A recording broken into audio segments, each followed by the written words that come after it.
looking at me.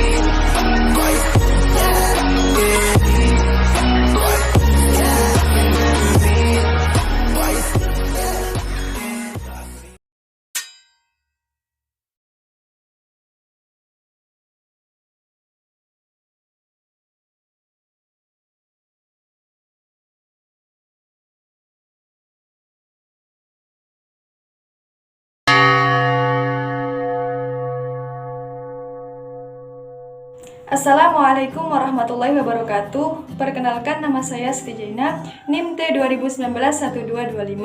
Saya akan menjelaskan tentang karakteristik penelitian tindakan kelas. Sebelum kita masuk pada karakteristik penelitian tindakan kelas, menurut Suyanto, penelitian tindakan kelas merupakan suatu bentuk penelitian yang bersifat reflektif dengan melakukan tindakan-tindakan tertentu untuk memperbaiki atau meningkatkan praktek pembelajaran di kelas secara lebih profesional. Menurut Lewin, penelitian tindakan kelas merupakan siasat guru dalam mengaplikasikan pembelajaran dengan berkaca pada pengalamannya sendiri atau dengan perbandingan guru lain. Sedangkan menurut Bahri, penelitian tindakan kelas merupakan sebuah kegiatan yang dilaksanakan untuk mengamati kejadian-kejadian dalam kelas untuk memperbaiki praktek dalam pembelajaran agar lebih berkualitas dalam proses sehingga hasil belajar itu menjadi lebih baik.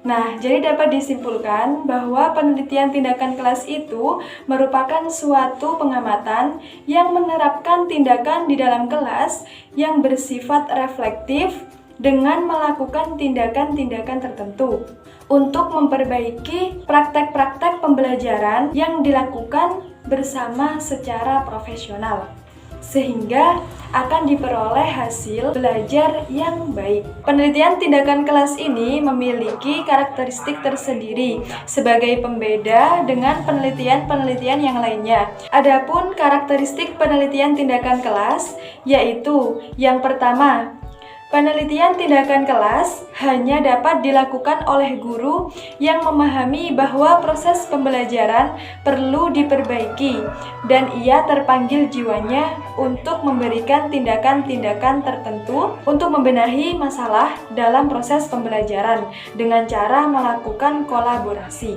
Menurut Usman, guru dengan kompetensi tinggi merupakan seorang yang memiliki kemampuan dan keahlian serta keterampilan dalam bidangnya, sehingga ia dapat melakukan fungsi dan tugasnya sebagai pendidik dengan maksimal.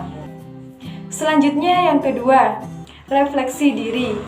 Refleksi itu merupakan salah satu ciri khas penelitian tindakan kelas yang paling esensial, sekaligus sebagai pembeda penelitian tindakan kelas dengan penelitian yang lainnya. Kemudian yang ketiga, penelitian tindakan kelas dilaksanakan di dalam kelas, sehingga interaksi antara siswa dan guru itu dapat terfokuskan secara maksimal.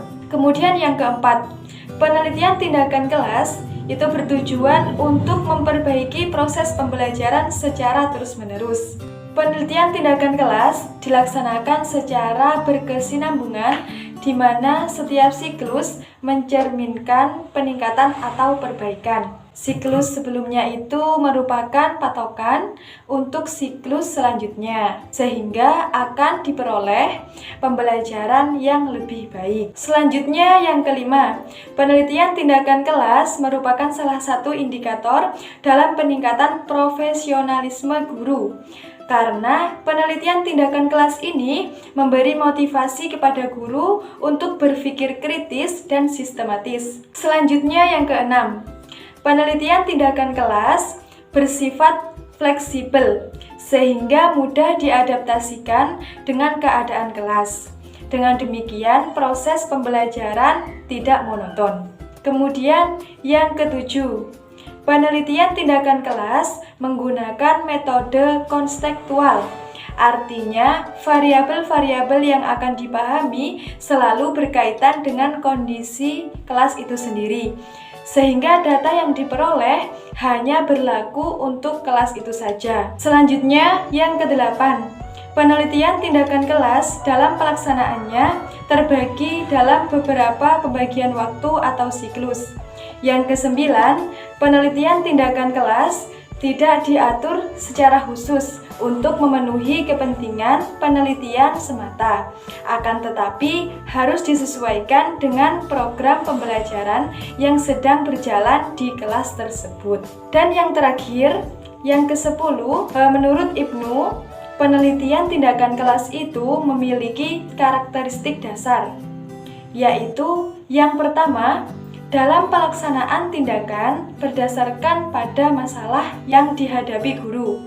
Yang kedua, adanya perpaduan dalam pelaksanaan. Yang ketiga, peneliti sebagai media yang melakukan refleksi. Yang keempat, bertujuan untuk memperbaiki dan meningkatkan kualitas praktik instruksional. Yang terakhir, dalam pelaksanaannya terbagi beberapa siklus atau periode. Sekian yang dapat saya sampaikan, kurang lebihnya mohon maaf, akan dilanjutkan oleh rekan saya. Assalamualaikum warahmatullahi wabarakatuh. Nama saya Erta Jessica Martasari, NIM T2019-12-15. Di sini saya akan melanjutkan presentasi yang berjudul karakteristik PTK. Ada juga yang menyatakan bahwa penelitian tindakan kelas berbeda dengan jenis penelitian lainnya. Dapat dilihat dari karakteristik yang melekat padanya. Karakteristik PTK antara lain, yang pertama, masalah PTK dipicu oleh adanya kesadaran pada diri guru bahwa praktik pembelajaran yang dilakukannya selama ini di kelas mempunyai masalah yang perlu diselesaikan. Dengan kata lain, guru merasa bahwa ada sesuatu yang perlu diperbaiki dalam praktik pembelajaran yang dilakukannya selama ini. Dan perbaikan tersebut muncul dan diprakarsai dari dalam diri guru itu sendiri, bukan dari orang luar. Yang kedua, self-reflective inquiry atau penelitian melalui refleksi diri merupakan ciri PTK yang paling esensial. Berbeda dengan penelitian lainnya yang mengumpulkan data dari lapangan atau objek sebagai responden. Maka, PTK mempersyaratkan guru mengumpulkan data dari praktiknya sendiri melalui refleksi diri. Sedangkan menurut Wiraatmaja tahun 2008 menambahkan karakteristik PTK antara lain bersifat emansipatoris dan membebaskan atau liberating. PTK bersifat emansipatoris dan membebaskan karena penelitian ini mendorong kebebasan berpikir dan berargumen pada pihak siswa dan mendorong guru untuk bereksperimen, meneliti, dan menggunakan kearifan dalam mengambil keputusan atau judgement. Apabila guru mampu melakukan hal-hal tersebut, maka guru akan memiliki kontrol terhadap kegiatan profesi mereka. Dalam kinerjanya, guru harus memperhatikan kurikulum, instruksi kepala sekolah, para pengawas, bahkan buku teks yang ditentukan dari atas. Akan tetapi dengan melakukan penelitian, mereka akan mengembangkan kemampuan memutuskan atau mengambil keputusan secara profesional.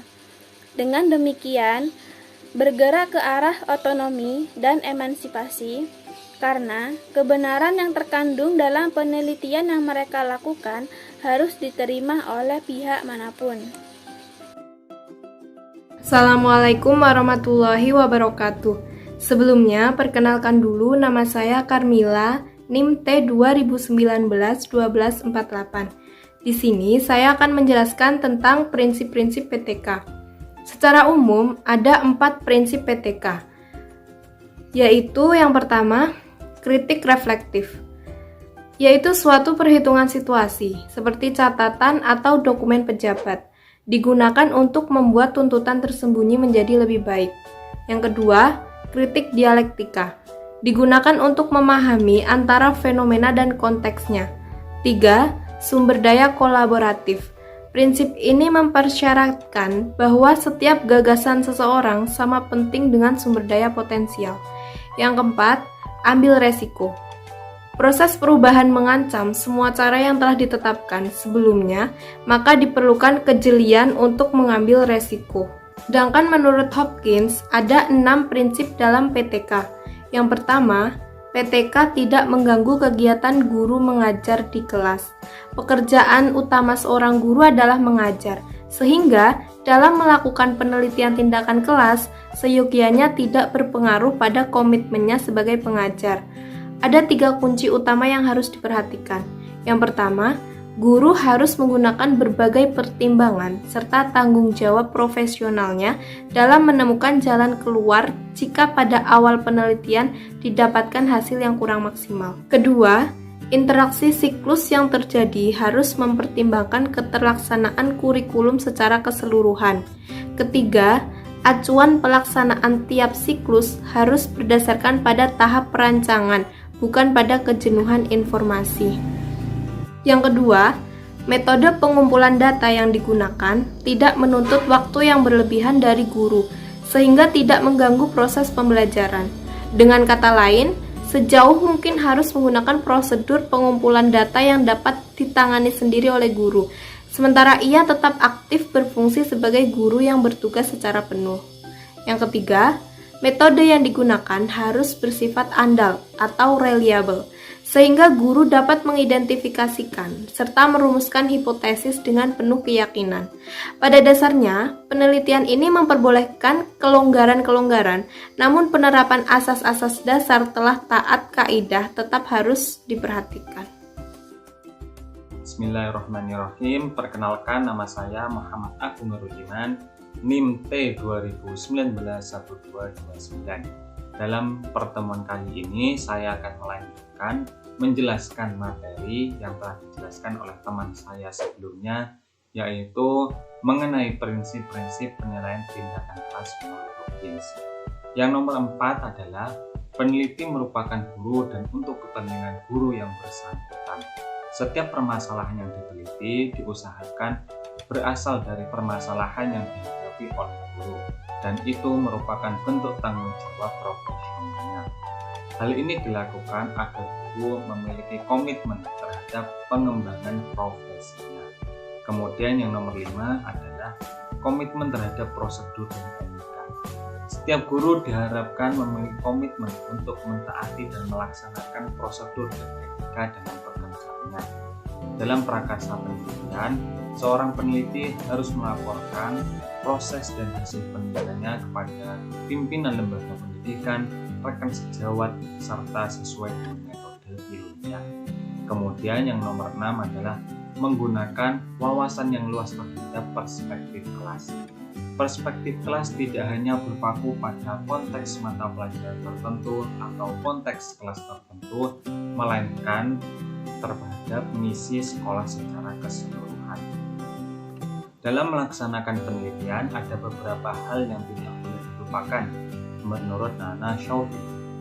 Yang pertama adalah objektivitas, kemudian ketepatan, kemudian verifikasi, kemudian penjelasan ringkas, kemudian empiris, kemudian penalaran logis, kemudian kesimpulan kondisional, kemudian langkah-langkah penelitian, kemudian identifikasi masalah, kemudian merumuskan dan membatasi masalah, kemudian melakukan studi kepustakaan, kemudian merumuskan hipotesis, kemudian menentukan desain dan metode penelitian, kemudian menyusun instrumen dan mengumpulkan data, kemudian menginterpretasikan temuan, kemudian yang terakhir adalah membuat kesimpulan dan rekomendasi.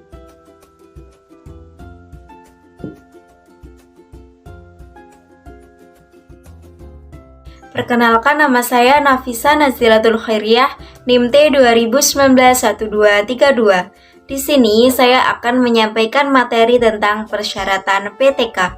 Sebelum pelaksanaan penelitian tindakan kelas, ada pun syarat-syarat yang harus terpenuhi, yaitu harus tertuju tentang hal-hal yang terjadi dalam pembelajaran. Pencermatan dilakukan secara terus-menerus, objektif, dan sistematis. Selanjutnya dilakukan sekurang-kurangnya dalam 2 siklus. Dilakukan secara wajar, tidak mengubah aturan yang sudah ditentukan. betul-betul disadari oleh pemberi maupun pelaku, sehingga pihak-pihak yang bersangkutan dapat mengemukakan kembali apa yang telah dilakukan, kekurangannya maupun kelebihannya. Yang selanjutnya yaitu harus benar-benar menunjukkan adanya tindakan yang dilakukan oleh sasaran tindakan, yaitu siswa yang sedang belajar. Assalamualaikum warahmatullahi wabarakatuh. Nama saya Maulida Aini Mahbubah, NIM T 20191231. Di sini saya akan melanjutkan penjelasan dari teman-teman saya, yaitu pada subbab terakhir, yaitu objek PTK. Dalam PTK, yang menjadi objek penelitian adalah sesuatu yang aktif dan dapat dikenai aktivitas, bukan objek yang sedang diam dan tanpa gerak. Di sini ada 7 unsur yang dapat dijadikan sasaran atau objek PTK. Di antaranya adalah yang pertama siswa, kedua guru, ketiga materi pelajaran, keempat peralatan atau sarana pendidikan, yang kelima hasil belajar, yang keenam lingkungan, lalu yang terakhir adalah pengelolaan. Sekian, wassalamualaikum warahmatullahi wabarakatuh.